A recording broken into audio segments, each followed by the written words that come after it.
Здравейте, сладки! Както още отначало виждате, не съм на обичайното си място, а на земята съм в момента седнала. Както забелязвате. Защо съм тук?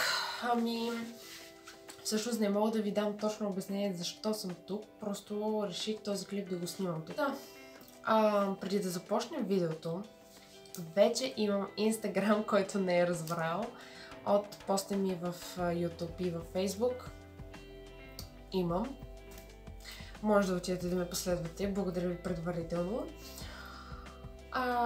Не, това не е стария ми Instagram, това е чисто нов. Не успях да ми го върнат за жалост, но си направих нов. Поне това ми позволиха.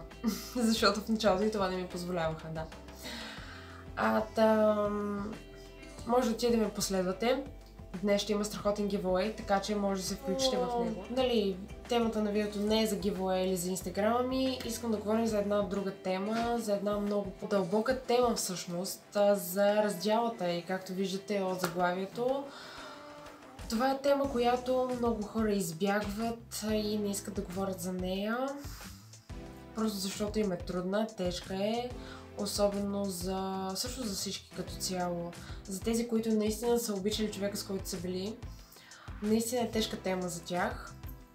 И това видео е точно за вас. Искам да ви дам няколко съвета, защото пред повече хора след раздялата изпадат в една ужасна депресия, която мъчи не само самите тях, ами и хората около тях, просто защото те не искат да ги виждат по този начин и не знаят какво да направят. В този случай вие най-много можете да си помогнете сами, така че предлагам ви да останете до края на видеото, за да изслушате моите съвети и се надявам да ви помогна. Първият съвет, който мога да ви дам, момичета или момчета, това са съвети за всички като цяло.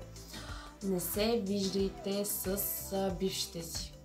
Имам предвид. Не говорим за нещо от рода на когато вървите по улицата и го видите или я видите. Естествено няма да се правите, че не я виждате или че не го виждате. Ще се поздравите, нали, ще има как си какво правиш, баналните неща и ще ви е супер неудобно, но такива умишлени срещи или примерно вие да знаете бившия или бившата ви къде ходят. Не ходете там, за да не се засичате. Много по-лесно е, когато не виждате човека, който ви е наранил, който преди това сте обичали, а сега не сте заедно вече. Много по-лесно е, затова избягвайте тези умишлените срещи с бившите си. Вторият съвет, който мога да ви дам е: работете или учете. Затрупайте се с работа, с ангажименти, нещо, което да занимава мозъка ви точно в този период, особено защото тогава вие сте най-крехки, най-слаби и мислите най-много за, примерно, ако сте допуснали някакви грешки с дадения човек.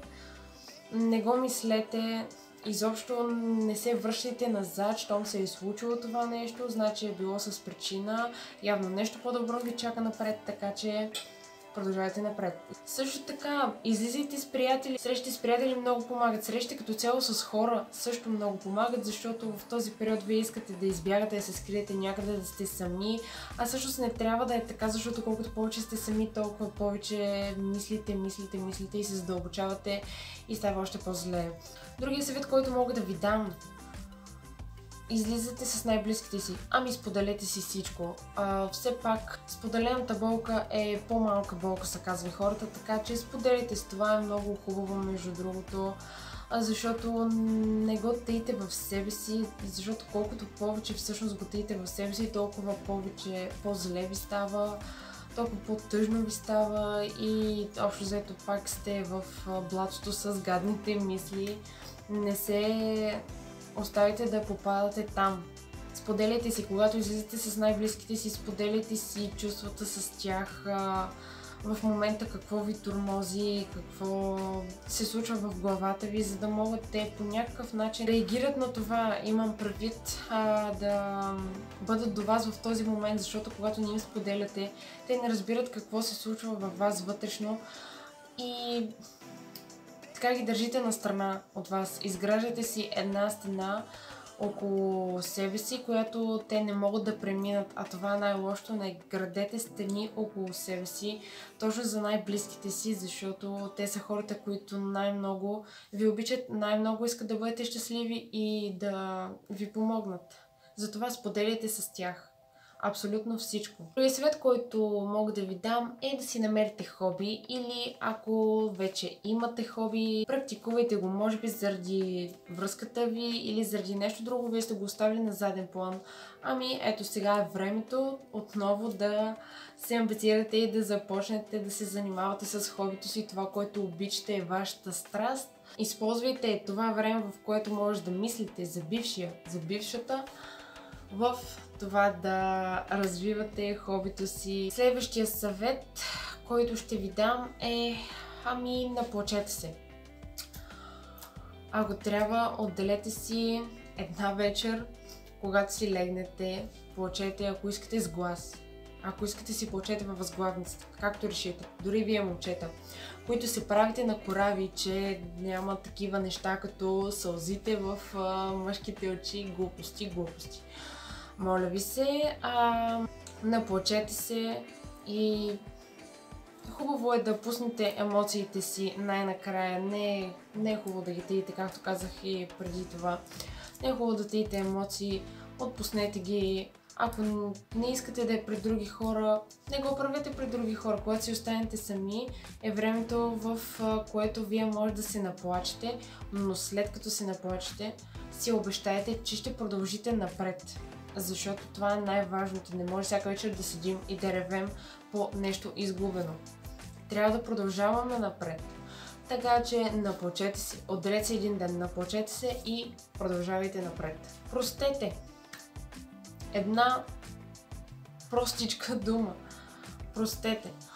Простете на бившия си, бившата за това, което ви е сторил, ако всъщност ви е наранил и сте се разделили заради нея. Простете му. Хубаво е да се прощава, между другото, прошката е много хубаво нещо, тя ви освобождава. Простете също така на себе си, ако вие си мислите, че нещо сте сгрешили или сте сгрешили примерно и разделата се е случила заради вас. Простете и на самите себе си, простете на човека от среща.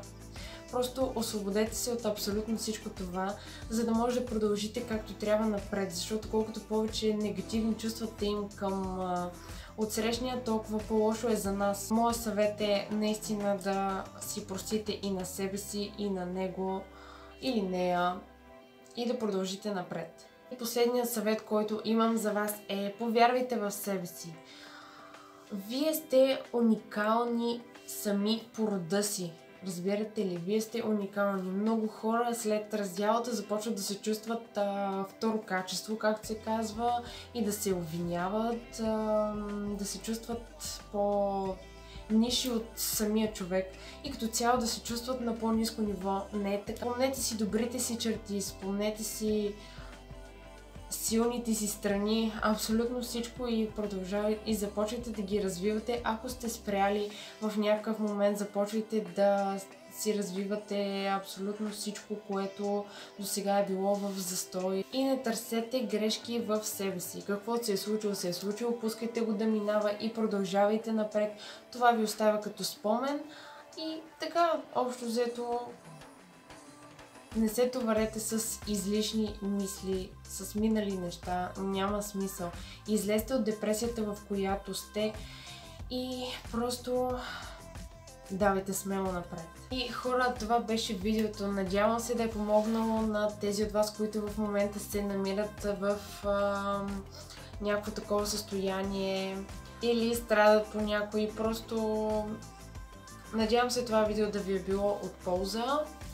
Ако е така и ако ви е харесало, дайте по един лайк. Абонирайте се за канала ми и цъкнете камбанката. Ако не сте гледали предишното ми видео, гледайте го, защото е много яко. И благодаря ви още един път. До следващия път.